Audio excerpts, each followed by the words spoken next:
Dans la vidéo d'aujourd'hui, je vais vous présenter la deuxième méthode de résolution qui s'appelle la substitution. Donc, je vous rappelle que dans la dernière vidéo, on avait parlé de la comparaison. La comparaison, je vous rappelle de l'utiliser quand vous avez deux équations de type y égale à x plus b et y égale à x plus b, donc y isolé dans les deux cas.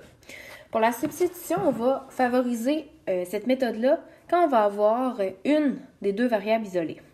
Donc, favorable quand l'une des variables est isolée.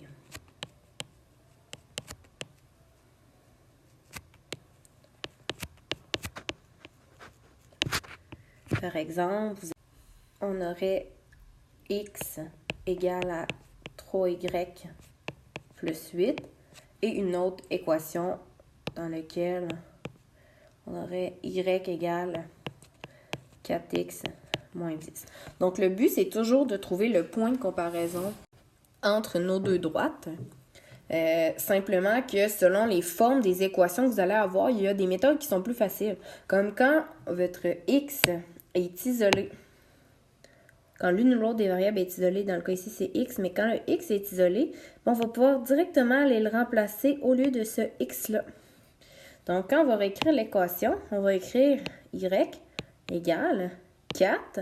Et on n'oublie pas qu'il y a un fois entre le 4 et le x, donc parenthèse. Et là, je vais réécrire toute l'expression ici. Et je vais venir la porter dans mon équation. Donc, 3y plus 8. Puis, je réécris le moins 10 que j'avais ensuite. Donc là, on remarque que ça nous fait une équation avec juste des y. Donc, on va être en mesure de trouver la valeur du y. Donc, on utilise par la suite les méthodes de priorité d'opération qu'on connaît. Donc, ici, un fois, je vais faire la double distributivité. Y égale 4 fois 3y, 12y. 4 fois 8, 32. Moins 10. Et là, on utilise les méthodes d'algèbre qu'on utilisait déjà dans la méthode de la comparaison. Donc, 32 moins 10, on va être à 22. 12y plus 22. Et on va aller porter nos variables ensemble. Donc, moins 12y, moins 12y. Y, on se rappelle qu'il y a comme un 1 devant. 1y moins 12y moins 11y égale à 22. Il y a un fois ici. Donc, on divise par moins 11 de part et d'autre. Toujours le principe de la balance. On va donc obtenir y égale à 22 divisé par moins 11, qui nous fait moins 2. Et là, une chose qui est intéressante avec la substitution, c'est qu'on a déjà une équation de départ dans laquelle x était isolé. C'est celle-ci. Donc, ce que je vous suggère, c'est de repartir de cette équation-là, x égale 3y plus 8, et de venir remplacer la valeur de y par la valeur qu'on vient de trouver, soit moins 2. Donc, x est égal à 3 fois moins 2 plus 8. X égale 3 fois moins 2, ça fait moins 6 plus 8. Donc, x égale à 2. Donc, on trouve le point d'intersection de nos deux droites qui est 2 moins 2.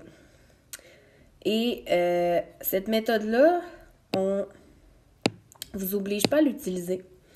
Ce que je veux dire par là, c'est que si vous n'êtes pas à l'aise, je vais le réécrire ici, 3y plus 8, et j'avais y est égal à 4x moins 10. Si vous n'êtes pas à l'aise, il n'y a rien qui vous empêche de transformer cette équation-là